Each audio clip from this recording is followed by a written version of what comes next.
Hello, hello, everyone. I am excited to be on with you today and the fabulous Matthew Reynolds. I am Trina Bolden Fields, your host, and we are going live. We're live on YouTube, we're live in the Make Your Impact group, and live in the Visionary Leaders on the Visionary Leaders page. And I'm excited to be here with you all today as we talk about biggest, fullest, and brightest. And we're talking about this today because I'm with author Matthew Reynolds, who authored this book, Biggest, Fullest, and Brightest. And so, Matthew, can you go ahead and share with us a little bit about yourself and what brought you to write this book in this time? Yes. Thank you, Trina. Thank you so much for having this space. Thank you for inviting me on this journey to express to the world this writing that I've done that has been drawn out of me. I am a world creator. I have spent the majority of my life being a multimedia performance artist, actor, dancer, working in high school, doing a theater department and dance department, and then got the calling to do this work, to put out into the world an idea to shift the consciousness of humanity back towards, or it's a new idea of shifting it towards being more humanity led, something that I feel is lacking in the world. And so in working with you and being coached by you, there was points throughout our journey where you were like, that sounds like the title of a book. And my insecurities, my shadow side, that self-worth came screaming forward, and I just laughed and got all nervous and sweaty in the palms and just ran over that statement and kept going. And then few weeks later, you mentioned again, that sounds like the title of a book, or that sounds like something that would be in a book. And all of a sudden it started seeping in, and it was like, yes, let me stand in this. Let me stand in the fear that I'm feeling. Let me move forward with this. And that's where this book came from. There's many different pockets along that journey for sure, but I felt biggest, fullest, brightest, shifting the consciousness of humanity is something that came out of me in a time where I myself was transforming into my biggest, fullest, and brightest, where I myself was realizing the indoctrinations I've gone through by asking myself the question, how much of my thinking is my thinking? It really began to shift and go, oh, I'm indoctrinated into this consciousness that's all based on dehumanizing. And it's the oppression, and it's the supremacy culture, the dominant culture, the status quo that keeps churning out these ideas that are seeing less and less of our humanity, more and more of productivity, more and more of the status quo's ideas of what success are or what we should be, instead of us being human first and foremost. So that is kind of a stepping off point into our conversation. And thank you very much, Trina, again, for having me here. You're muted. Thank you. Thank you so much, Matthew. And thank you for being here. I would love to have you walk us into a little bit more of being. In the being of being human, what does that mean to you? And how do you share a little bit more about that? And I know you're not going to give us all of it of your book, but how do you share a little bit of that in your text? Yes. I think that the titles of the chapters alone kind of speak to it. So if I could, I'm going to read the titles of the chapters, which were brought to you by a co-author, Brittany Zwarn. She really had this insight when she saw my writings and all these writings that I sent her. She came up with these titles, and it really hit her. And I believe that the titles alone from another person besides myself really reach out towards that humanity-led aspect that I'm speaking about. So the first chapter is American Dad, and it's spelled with 3 Ks, KKK.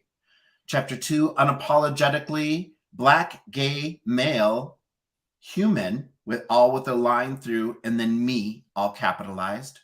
Integrity versus loyalty. Fail, first attempt in learning. Lifelong learning and growth mindset. shadows, worthy and belonging, dreams, no more dreams, action, equity lens, biggest, fullest, brightest. So for me, that journey right there, just in the titles of the chapters, I'm understanding and having an understanding of the fact of the things that have indoctrinated me, that I've internalized, that have dehumanized myself, the moments that I dehumanize myself, be it through the teachings of another or the treatment of me by another, and all of these things that started stripping away not just my dignity, not just my worth, but my humanity. And then I started seeing that more and more in the world around me. And it was like, yeah, this is exactly where it needs to go, is that this idea of being more humanity led, really starting to see each other's humanity. And so through the chapters, there's also, we invite you to, there's some writing prompts that are in there as well. We invite you to do some breathing exercises. We invite you to drink more water, to get up and go out into nature, to go for a walk, to invite other people in, to hold you accountable, to hold them accountable, to just listen to them.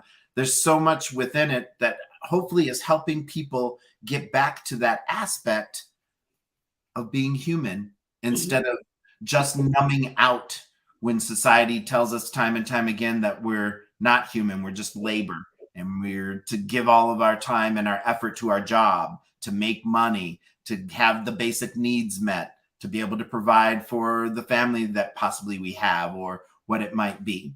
And that, to me, is not what humanity and being human in our lifetime should be all about. There's so much more to it.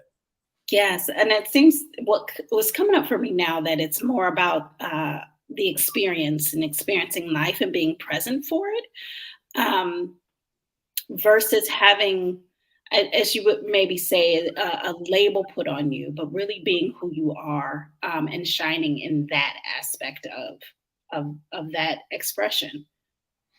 Yes, I think that authenticity is a key factor in living our biggest, fullest, and brightest. Mhm. I think that a lot of times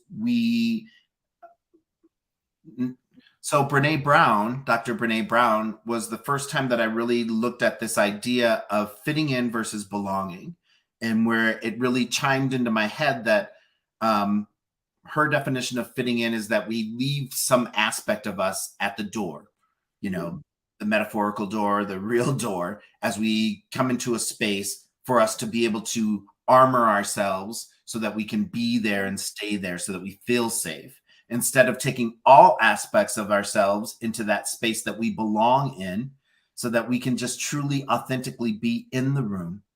And she later on talks about true belonging and how it is sacred to actually do that. Why should that be sacred? We were born with power, and that power is that we all create an electrical impulse. We all have this ability and capability to use our brains, our cognitive brains, the way that it grows, the way that it functions. And when does it stop, or when is it infiltrated by these indoctrinations of others as to how we should be or how we should see ourselves, and what in society is telling us those things? Is this really the way that I would respond to this situation? Right? How much of my thinking is my thinking? If I wasn't abused as a child, physically and emotionally abused by my father, right? If I wasn't called the N word countless times, hundreds, thousands of times, from the age of 3 to the age of, well, the last time I was called the N word was probably only about 6 or 7 years ago. Right. Mhm. And so it's like these ideas, these things that have been infiltrated into my life, that we're told that we're just supposed to, oh, toughen up, have a tough exterior, you shouldn't let these things in, et cetera, et cetera. I don't think we need to have those things in our life. And so who am I if I'm not constantly fighting those things? What might I produce, or my purpose come forward? What am I motivated by? And for Mhm. me, I'm motivated by humanity living a more authentic life and being Mhm. more true to who they are as a person, without all this indoctrination or these ideas of who we should be Mhm. leading the way. So it's about getting back to the wholeness of you. Um, Yes, and mhm, because when my mine started at the age of 3, and a lot of mhm, people don't remember those times until, 3, 4, 5. Cognitively, our brain, that's when our memories really start to occur, right? mhm, And mhm. so when I think about that cognitive brain and where it's going and how it's developing, right out of the gate it was affected. So there was never really a memory of a time of my authenticity. Mhm. It's always been infiltrated. Yes, so it seems to me like it's getting to the wholeness of a person, but for some of us, it is re reclaiming what that is, right? Beautiful. Yes. Finding that out, maybe going through a process of discovery, and getting to that, and then shining in what that is for each and every individual. Yes. Yes. Beautiful. Yes. And that's within the shadows chapter within my Mhm. book. I Do speak you about. want to talk a little bit? I know you can't share all your book with us, but do you want to talk about shadow? What do you mean by that? And yeah. Mhm. Shadow to me are these situations that I just was speaking about Mhm, where um it was something that was thrust upon me by somebody else's negativity or their idea of me without ever meeting me, what they'd been told about my skin color, what they've been told about my sexual orientation or my faith or my ideas or whatever it might be, right?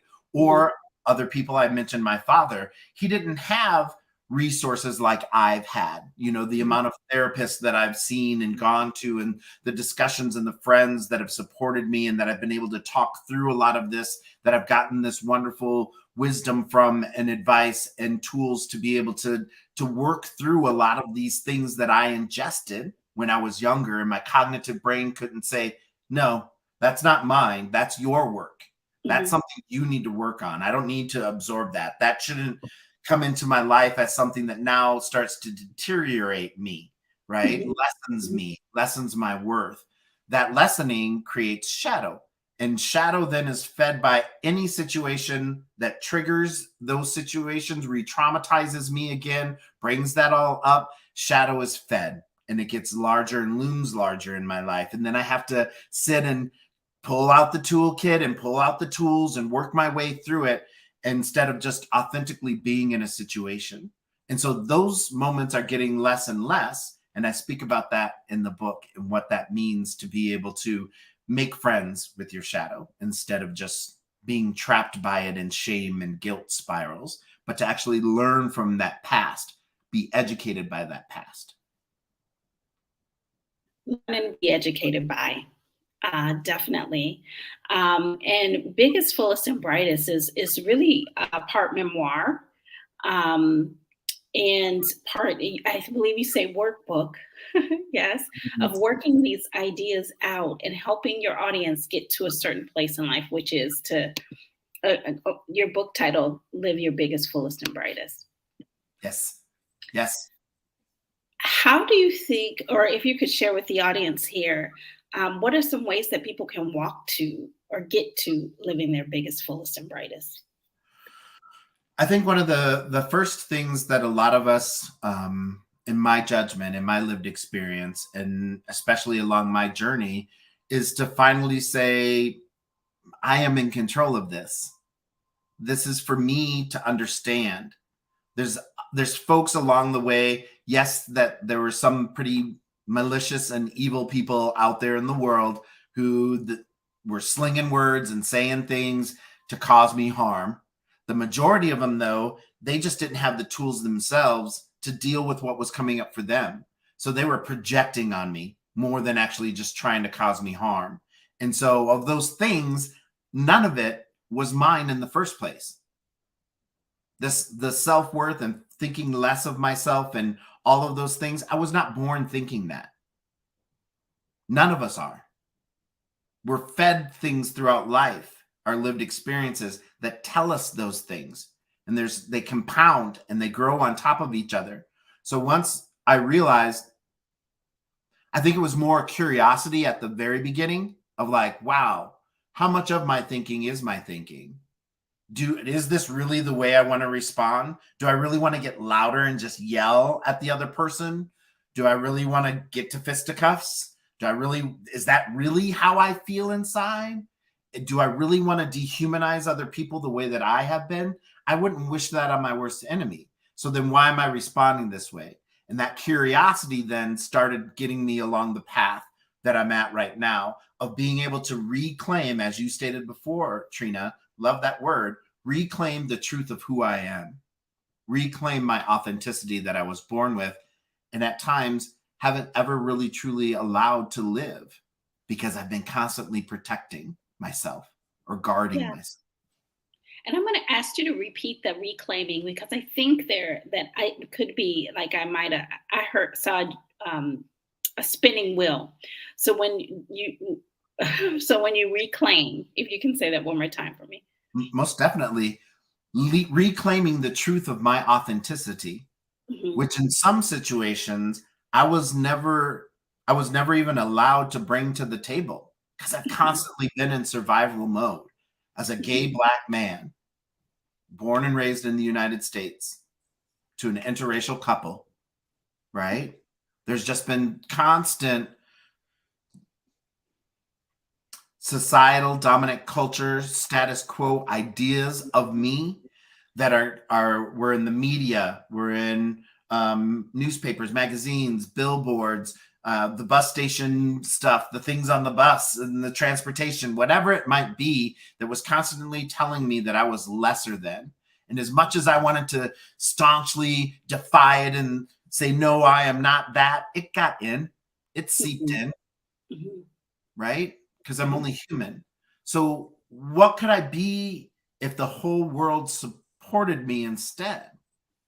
Where could I go with all of this if it wasn't just the colonizers' idea of white-bodied folks being supreme and that they're the ones with the privilege and the power? What if humanity had privilege and power? Hmm. We all were allowed to live our biggest, fullest, and brightest. What could we become? What could we expand into? And I want to know the answer to that question. Even though I may not see it in my lifetime, I'm hoping that, within 7 generations from now, we as a species of peoples will begin to slough off this idea of productivity, amassing wealth for a small percentage of folks, et cetera, et cetera. These ideas of success, you have to have this and be this and just allow ourselves to experience the full realm of emotions, the full realm of our authenticity, the full realm of our joy, and just live our biggest, fullest, and brightest life.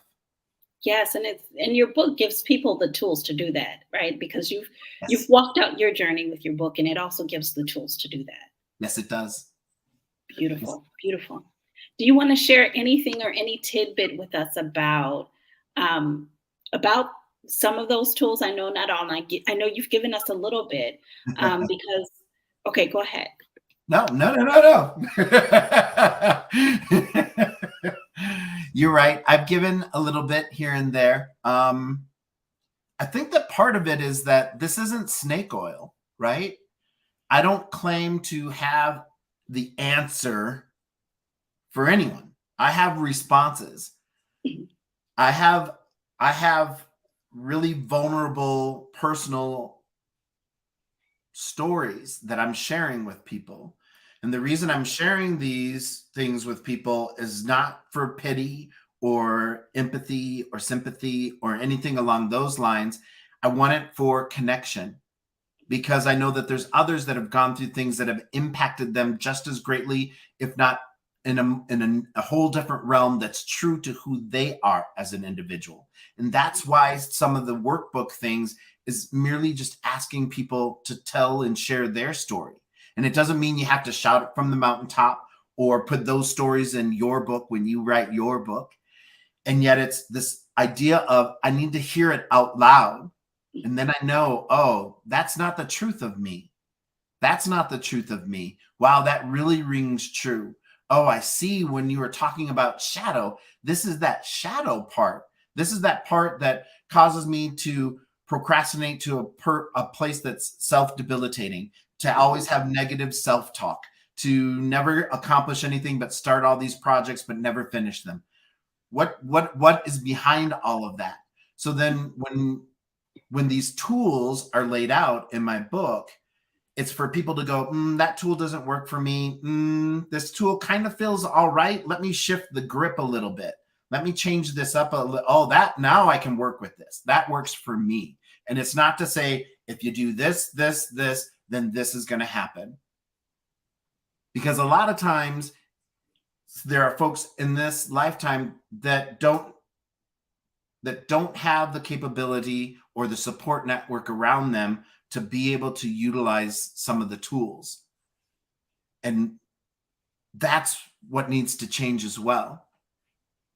Not only do we need to do, in my judgment, does humanity need to get to that more humanity-led position? But right now, in starting this journey and starting this talk about being humanity-led, not everybody's going to get on board with it, right? It's not going to reach everybody. As much as I want it to, it's not going to, unless we take this process and really start to dive in. There are people who are like, I'm not ready for that. I'm not necessarily going to do that. But I want them to have the opportunity through my book to at least see it and make that decision for themselves. Mm-hmm. Beautiful. And I understand that when people read your book, when they work through the book, they get to the place of really understanding a little bit more about who they are and what their own value is. And they're able to really be led on a guided journey through that, right? A guided journey to how they got to where they are now. Yes. Okay, beautiful. Yes. And I know you asked the question, how much of your thinking is your thinking? And that's a part of your journey and story. And also questions that you ask in the book as well. And they're to help people, exactly what you're saying right now. They're to help people not, like I said, not re-traumatize, not get stuck in that past, but to really truly look at our past as our education, look at that past and be able to stand outside of it and look at it as an objective observer, a critical thinker, and be able to go, wow, I see why I respond the way that I do now in this particular situation. I can connect it through these lived experiences all the way back to this situation where I ingested somebody else's work or their projection and idea of me or their thoughts of me, or that this traumatic situation happened. And now I can see, oh, that doesn't have to have a hold of me anymore. I can let those things go. I can either let it go and knowing that it's always there, because that memory, when I say let go, it doesn't mean I'm blocking the memory of it. Okay. When I say let it go, I'm saying that it's not holding me now in that grip of shame or guilt or lesser than. It's letting that go and being like, it's going to come up. There's going to be still moments where I'm thinking I'm not worthy of this, but I'm going to go through with it. Right. And the more and more I do that, the more that this just becomes a memory. And I don't even have to think of that as I'm stepping fully into these moments of authenticity and authentically stepping into my power and allowing myself to be my biggest, fullest, and brightest. Yes. And I think one of what you were sharing is bringing me to is that we are worthy. We all are worthy. Right. Yes. And I'm so grateful for your book and for your share, because you're helping people to see their worthiness and coming to do the work that you're asking people to do with your book as well. Thank you. Thank you for that. So I just want to encourage everyone listening to go and get Matthew's book. You can go to mrrconsulting.org/store and grab a copy of his book, Biggest, Fullest, and Brightest. That book is really a book that Matthew has put together to help people live that biggest, fullest, brightest, to really answer the question, who am I? What am I continuing to push through and activate based on that perspective? Yes. Yes. Yeah. Yes. Anything else you wanted to share about that, Matthew? I just have a lot of gratitude in this moment.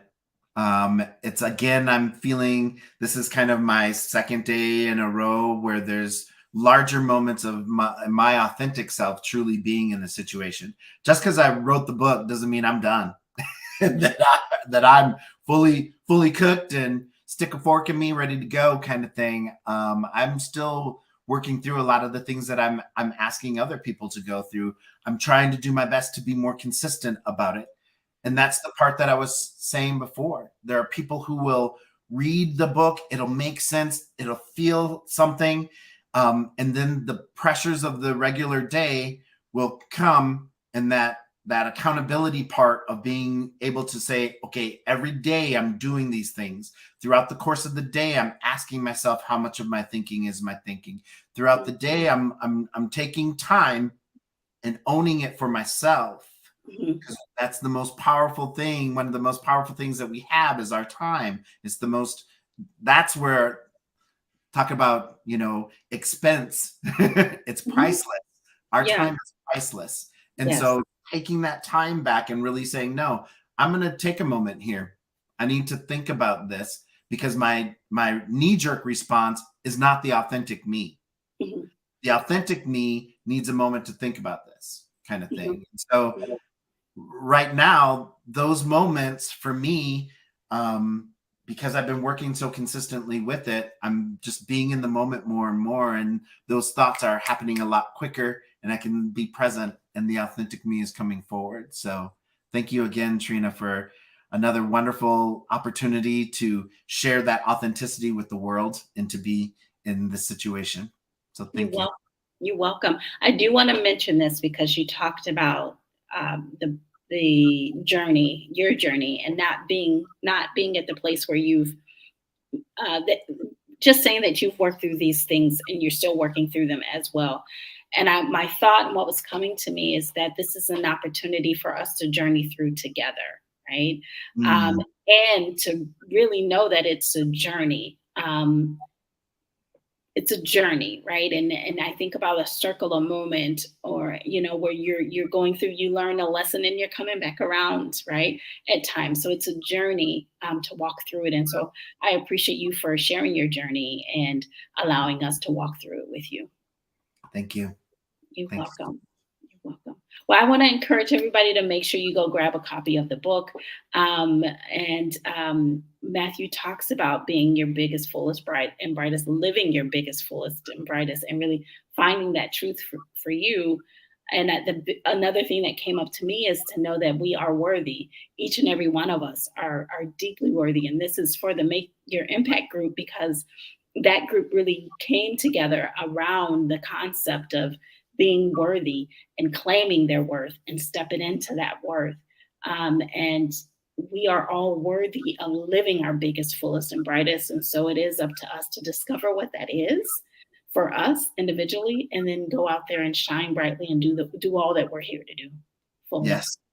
Yes, thank you for that. And thank you preemptively. Thank you if you purchased the book. Thank you for purchasing the book. And by all means, you can get a hold of me if you want to discuss anything or you have questions within it. That would be awesome. I have a community of practice that's part of my Patreon page as well to discuss this and crafting your equity lens, which is part of the book as well, and another aspect that I'm offering to the world. So thank you, Trina. Thank you, Matthew. Thank you so much. And thank you, everybody, for tuning in. We'll see you next time. Mhm.